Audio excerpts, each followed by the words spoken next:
የዛሬ 9 ዓመት 10 ዓመት ገደማ አጋሮን እናልማ የሚል ስራ ጀምረን ነበር። ከኛ ወዲያ ለኛማ ይላል ርዕሱ እና አጋሮን ለማልማት ስናስተባብር በጣም ማስታውሳት አንዲት ለማኝ ነበረች፣ ሰንበቴ የምትባል። ሰዎች ሲያዋጡ 1 ብር ሰጠችን። ቀኑ ሙሉ ከለመነችው ገንዘብ ሰብስባ 1 ብር ሰጠችን። አጋሮ ላይ ሆስፒታል ሰራን፣ ሃይ ስኩል ሰራን፣ የወጣት ማዕከል ሰራን። ሰንበቴ ስትጠየቅ ግን ሰራው ትላለች። 1000 ያላቸው 100 ሰጥተው ሊሆን ይችላል። እሷ ግን 10 እና 5 ሳንቲም አስተናስላ 1 ብር ሰጠችን።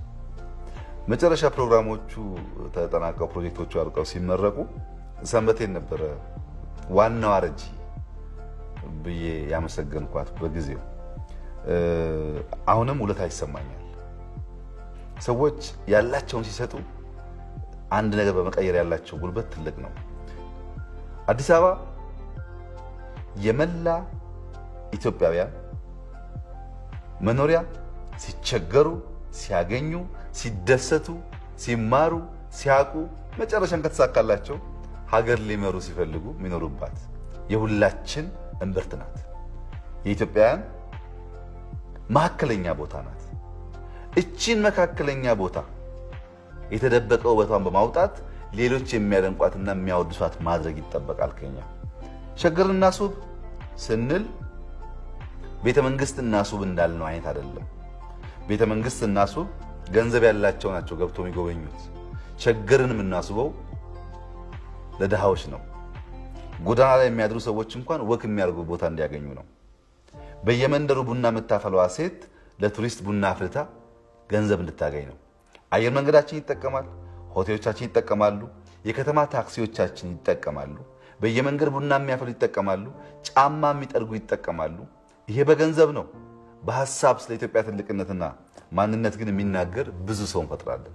አዲስ አበባን እናስውባት። ከውበት በኋላ ሀብት አለ፣ ከሀብት በኋላ መጠቀም አለ። ከፍተኛው ችግራችን ድህነት ነው።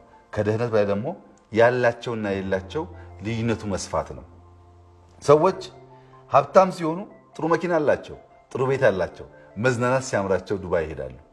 እኛ ጥሩ መኪና ባነዳ፣ በጥሩ ቤት ባንኖር፣ ቢያንስ ወክ ማድረግ ስንመኝ እንኳን አርቲፊሻል ሌክ ኖሮ በንጹህ ቦታ ወክ እያደረግን ዛፍ ስር መቀመጥ እንዴት አይገባንም ብሎ ደሃ ሊያምን ይችላል። ተማሪዎቻችን የሚያነቡበት ከሚሰሩ ስራዎች አንዱ የሳይንስ ሙዚየም ነው። ስንት የደሃ ልጅ ነው እዛ ሳይንስ ሙዚየም ገብቶ የዓለምን የመፍጠር አቅም ተረድቶ ወደ መፍጠር የሚሸጋገረው?